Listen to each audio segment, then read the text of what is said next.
왜 예수님은 그리스도이신가 하는 제목으로 말씀을 드리고자 합니다. 12월이 되면 당연 모든 관심이 크리스마스에 가 있습니다. 크리스마스는 다름 아닌 예수님이 이 땅에 태어나신 날입니다. 그런데 아이러니하게도 성탄절 크리스마스 때에 예수님이 주인공이 되시거나 모든 관심의 초점에 예수님에 가 계신 게 아니고 예수님 대신 산타나 아니면 어떤 행사나 파티나 놀이나 선물이나 이런 것에다가 다 관심이 집중되고 있습니다. 세상 문화가 그렇게 변화하고 사탄이 예수님에게 쏠리는 모든 관심을 돌려 또 다른 죄악 속으로 영혼을 끌어가기 위하여 타락의 문화로 성탄절을 도배하고 있지만 교회는 다시 정신을 차려 성탄절이 진정한 성탄절 될 수 있도록 만들어 가야만 될 줄 압니다. 때문에 성탄절에 우리가 관심을 쓰고 생각해야 될 바는 예수 그리스도는 누구신가를 고민해야 돼요. 예수 그리스도는 스스로 이 땅에 그냥 우연히 오신 것이 아니라 구약 때부터 이미 이 땅에 인류의 구세주로 오실 것을 예언한 바 있고, 그리고 그 말씀하신 예언대로 말씀의 성취로 이 땅에 오시어 우리의 그리스도가 되셨습니다. 사랑하는 여러분, 오늘 우리 교회에 오셔서 예수님에 대한 이야기를 많이 듣습니다. 설교도 많이 듣고 성경도 많이 보고 또 성경 공부도 많이 합니다. 예수님이 하나님의 아들이라고, 예수님이 우리의 메시아이며 그리스도라고 그걸 지적으로 배우고 인지하지만 정말 우리가 마음으로 예수님이 나의 그리스도인 걸, 예수님이 나의 메시아인 걸 믿느냐에는 또 다른 문제예요.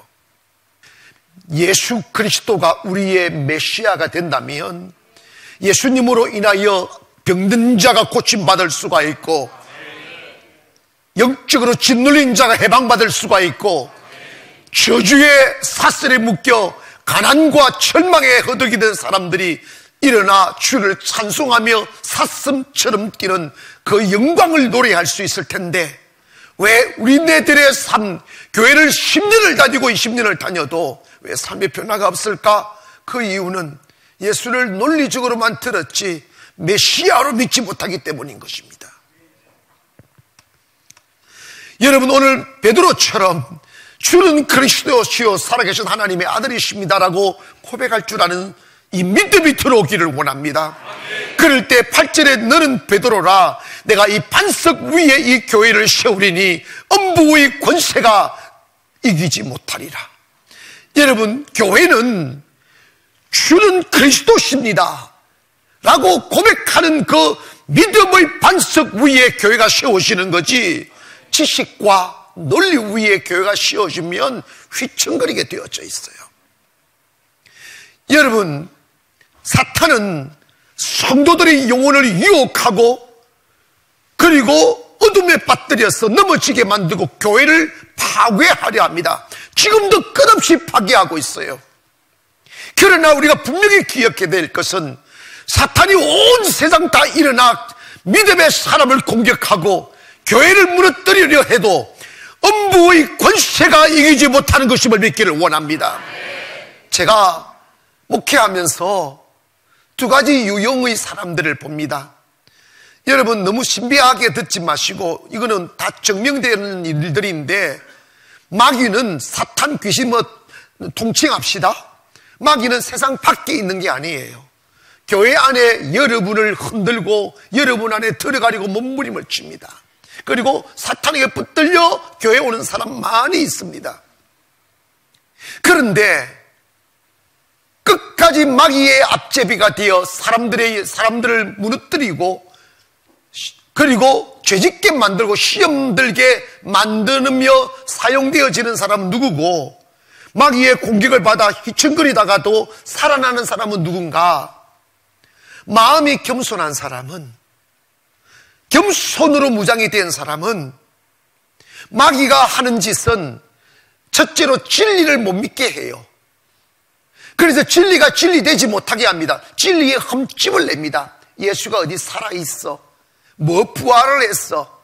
성령이 어디 계셔?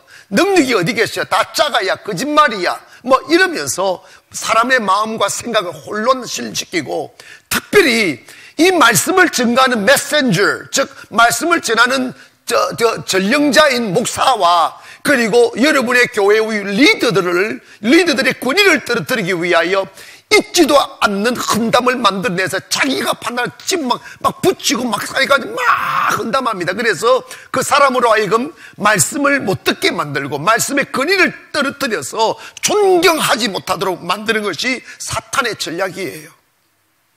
여러분 결코 그렇게 쓰임받지 말기를 주의 이름으로 축원합니다. 그런데 끝까지 그러다가 시험 들어 교회를 떠나거나 끝까지 마귀의 종으로 쓰임받는 사람들은 어떤 사람이에요? 교만한 사람들이에요. 교만한 사람들. 그리스도가 내 안에 있으면 우리를, 여러분의 영혼을 마귀의 노예로 두지 않아요. 오늘 이 말씀을 들으면서 그리스도의 영이, 예수의 영이 여러분에게 들어오셔서 그 어떤 어둠도 여러분 안에 머물러 있을 수 없도록 성령의 빛을 비추기를 주의 이름으로 축원하고 자유하기를 주의 이름으로 축원합니다. 그리스도라는 뜻은 뭐냐면 기름 부음 받은 자라는 뜻입니다.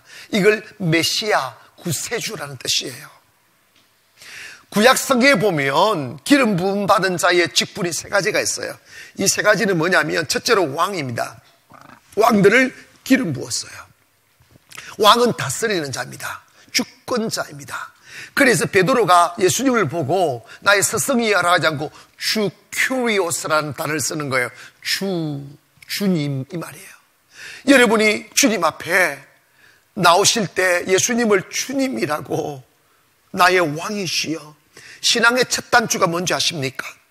교회에 있어서 왜 자유가 없는데, 왜 교회에 와서 왜 큰 기쁨이 없는데, 그 이유는 뭐냐면요, 주님을 향하여 주권을 이양하지 않았기 때문입니다.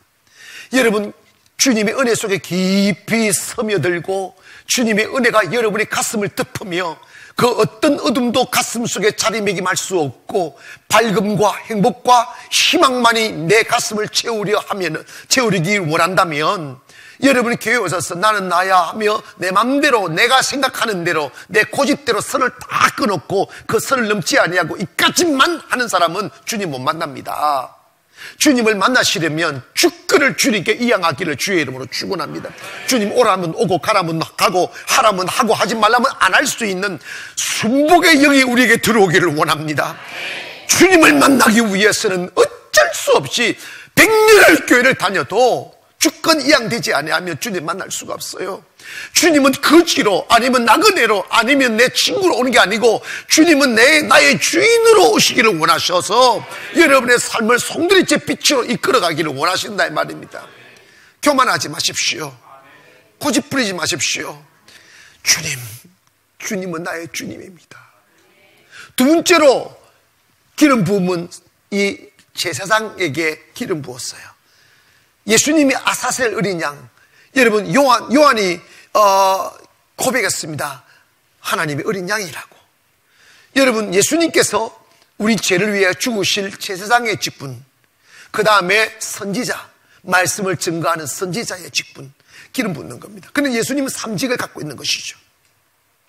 여러분 네로 황제 때 자기가 그리스도라고 막 외치며 죽이곤 했지만 그 네로뿐만 아니고 봐봐요, 석가도 자기가 그리스도라고 말했잖아. 공자도 그렇고 뭐 그들이 직접 안 해서 사람들이 그렇게 만들어놨잖아.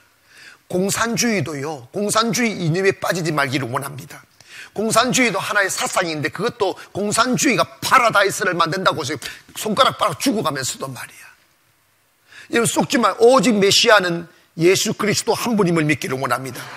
바울이 사도행전 2장 12절에 보면 이런 말을 합니다. 다른 이로서는 구원을 얻을 수 없나니 뭐라고 그랬어요? 천하 사람 중에 구원을 받을 만한 다른 이름을 우리에게 주신 일이 있다 없다. 예수만이 구원이라 이 말입니다. 예수만이 메시아임을 믿기를 원합니다. 그러므로 왜 예수님이 우리의 메시아인가? 첫째로 예수님의 탄생의 신비 때문에 그렇습니다. 예수님의 탄생의 신비가 뭘까요? 여러분, 예수님이 탄생한 것은 비과학적이고 비의학적입니다. 예수님께서 이 땅에 오시는 목적이 뭐냐면 세상 여행 오신 게 아니고 죄인을 구원하러 오셨습니다. 인간은 하나님께서 율법을 주셔서 아담으로부터 지은 범죄를 해결할 수 있도록 지켜라, 그리하면 너 살게 될 거야 하며 행위 언약을 체결하셨습니다. 그래서 우리가 율법을 다 지키면 구원을 받을 수 있어요. 근데 문제가 생겼어요. 로마서 3장 10절에 보니까 의인은 없나니 두 사람은 있다? 하나도 없으며, 로마서 3장 23절에 모든 사람이 죄를 범하였음에 하나님의 영광에 이르지 못하더라. 이 말은 행위의 언약으로 율법을 지킬 것을 요구했지만 그걸 지켜낼 수 있는 사람이 단 한 명도 없더라. 그래서 모든 사람은 다 죄인이더라 라고 성경은 정의하고 있습니다. 중세시대 이후에 그렇게 죄성으로 인하여 힘들어하고 고달파하며 자신들의 더러운 죄를 떨쳐내려고 금식도 해보고 금욕도 해보고 그리고 자학도 해보고 수 없는 짓을 다 해보아도 내 인간 속에 심겨져 있는 simple nature 하는 죄성, 죄의 본성을 어떻게 해결할 수가 없는 거예요. 무능함에도 불구하고 또 의롭게 살아보려고 몸부림을 쳐봐도 바울이 로마 7장에 이르잖아. 내 속사람과 그 사람이 있다. 내 속사람은 선을 행하고자 한다. 그러나 내 the other person, 나는 다른 인격이 있는데 그게 바로 그 사람이야. 그 사람은 내가 원하지 않는 그것을 행하려고 한다. 근데 내 안에 있는 내 속 사람이 원하는 것을 착하고 아름답고 말씀대로 살려고 하는데 살아온 결과를 보니까 내가 원하지 않는 삶을 살더라. 오라 공고한 사람아, 나는 죄인 중에 괴수로다. 그래서 이 사실을 보고 존 칼빈은 인간은 전적 타락했다. 전적으로 인간은 타락했기 때문에 선한 것이 없다. 라는 것을 고백하고 있습니다. 여러분, 그런데 예수님께서 왜 이 땅에 신비로운 탄생, 여러분 예수님의 탄생에 그 가장 중요한 이슈가 되는 게 뭐냐면 성령 잉태 동정녀 탄생이에요. 뭐라고? 여러분이 철없어도 이 사실을 믿지 못하면 구원을 받을 수가 없어요. 왜냐하면 예수님이 우리가 전적 타락한 인간을 구원하시기 위해 이 땅에 오셨는데 만약에 결혼이라는 과정을 통하여 예수님이 이 땅에 오셨다면 그분도 죄인이기에 구원자의 자격을 상실하게 되는 거죠. 그래서 예수님이 죄 없이 오시기 위하여 성령으로 잉태하셨고 그 다음에 남자를 알지 못하는 처녀를 통하여 태어나게 하셨다 이 말입니다. 그런데 당사자인 요셉이 자기의 약혼녀가 자기를 알지 못했는데 배불러 오는 것을 보고 요셉은 의로운 사람이라 저를 드러내지 아니하고 가만히 끊고자 하되 할 때 그러니까 요셉은 믿을 수 없는 현실이 벌어진 거야. 여러분, 지금의 교리적으로 설명되어 마리아에게 뱃속에 잉태된 것은 성령으로 잉태된 것이라고 우리가 그렇게 애써 믿지만 여러분이 당사자가 되었단 말입니다. 여러분의 남자들 중에 여러분이 어디 외국에 가서 한 5년 만에 와서 갔다 왔더니 자기 아내가 1살 묵는 아들을 낳고 있어. 딱 왔는데 애기가 딱 있어. 이거 어떻게 뻥 나자빠졌어.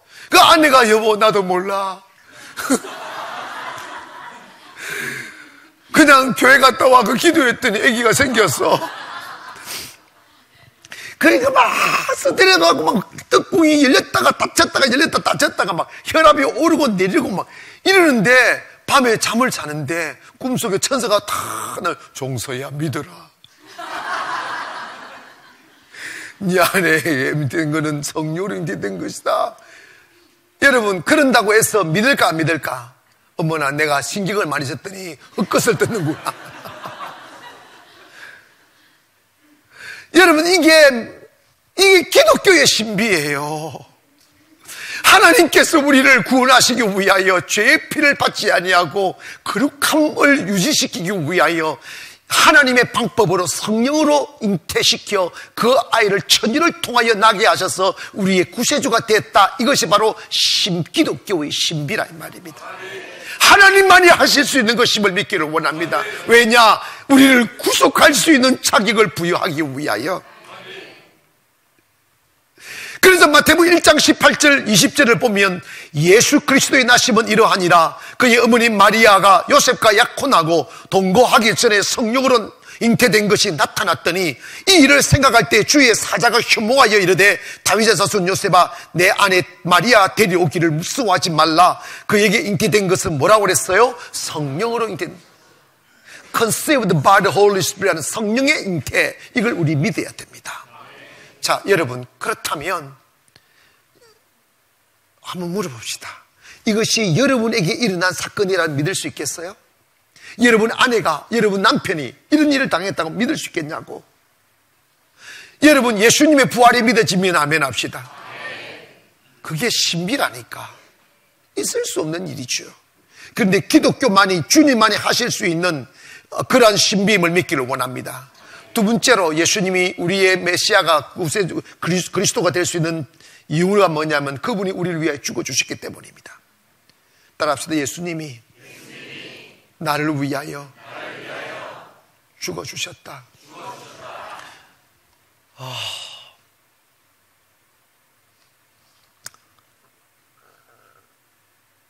예수님의 죽으심은 우연히 일어난 일이 아니고 예수님이 태어나시기 전부터 행위 언약을 파괴시킨 인간을 구원하기 위한 하나님의 또 다른 언약의 시작이에요.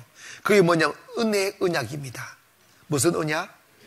은혜의 언약을 하나님이 체결하시고 그 은혜의 언약의 체결에 따른 이행하시는 과정이 예수님이 오신 거예요. 이게 뭐냐면 인간에게 너 지켜봐라 행위 언약을 줬더니 아무도 못 지키는 거야. 그러니까 하나님이 인류를 사랑하여 인간은 전적 타락하고 전적 무능하니까 인간에게는 구원을 이룰 수 있는 방법 자체가 없으니까 예수님을 이 땅에 보내셔서 죽게 하시고 대신 피 흘려 죽고 그 죽으심을 믿을 때 무조건적으로 죄 용서함 받아 구원받게 하시며 하나님의 자녀의 권세를 획득하도록 하시는 것이 은혜의 언약입니다. 우리가 한 게 없어요. 그래서 에베소서 2장 8절에 우리가 그의 은혜로 인하여 믿음으로 말미암아 구원을 얻었으니, 은혜라는 것은 공짜로 준 선물이야. 그것을 믿음으로 말미암아 구원을 얻었으니 이것이 너희에게서 난 것이 아니요 하나님의 선물이라고 하신 거예요. 그러니까 여러분, 이제 우리가 구원받는 것은 착하거나 충성하거나 선한 일을 많이 하여 구원받는 거, 여러분 그럴싸하지만 그 마귀의 논리예요. 그런 거 없어요. 예수 믿으면 구원받으심을 믿기를 원합니다. 왜냐하면 요한복음 1장 29절에 요한이 예수께서 자기에게 나오심을 보고 이르되 보라 세상 죄를 지고 하는 하나님의 어린 양이로다 그랬어요. 그리고 이사야 53장 시간 관계상 53장 5절부터 봅니다. 그가 찔림은 뭐라고 그랬어요? 우리의 허물 때문이요 그가 상함은 우리의 뭐 때문이라? 죄악 때문이라. 그가 징계를 받음으로 우리는 뭘 누리고 평화를 누리고 그가 채찍에 맞음으로 우리는 뭘 했다? 나음을 했다. 예수님이 오시기 전 750년 전에 이사야가 예수님께서 십자에 못 박혀 돌아가실 것을 예언하시고 그 십자에 못 박혀 죽으심의 의미를 그렇게 표현하는, 그가 찔린 것은 우리의 허물 때문이고 그가 채찍에 맞으면 우리의 죄악 때문이라는 거야. 오늘 이 사실 믿기를 원합니다. 때문에 예수님께서 이 모든 사건들이 예언되어진 대로 말씀의 성취로 이 땅에 오셔서 죽으시고 그 죽으심으로 인하여 우리가 구원을 받았다 이 말입니다.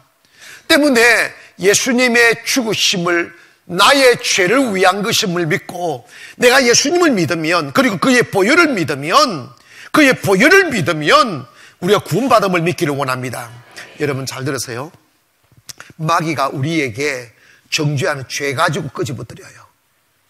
그런데 마귀가 이거는 임상 실험이 된 거야. 제가 엊그제도 그거 사용했어요. 예수의 보혈의 이름으로 명령한다. 예수의 보혈 했더니 보혈만 하지 마 이래요. 보혈만 하지 마, 싫어 그런 거야. 왜냐? 예수의 보혈이 오면 마귀가 정죄할 수 있는 죄가 사라져버려. 믿으시면 아멘 합시다. 할렐루야. 예수의 보혈, 예수의 보혈로 우리가 구원받는 거지. 때문에 더 이상 우리가 죄 아래에 있지 않는 거죠. 왜냐? 주님의 죽으심 우리를 완전히 도말하셨어. 따라합시다. 나는 더 이상 죄인이 아니다. 아멘. 왜냐하면 주님이 나를 위해 죽으셨기 때문입니다. 마지막으로 예수님이 나의 메시아가 될 수 있는 이유가 뭐냐면 부활하셔서 성령을 주셨기 때문입니다. 만약에 예수님이 죽으시고 부활하시지 않았더라면 예수님은 박해주의자는 될 수는 있으나 구세주는 될 수가 없어요.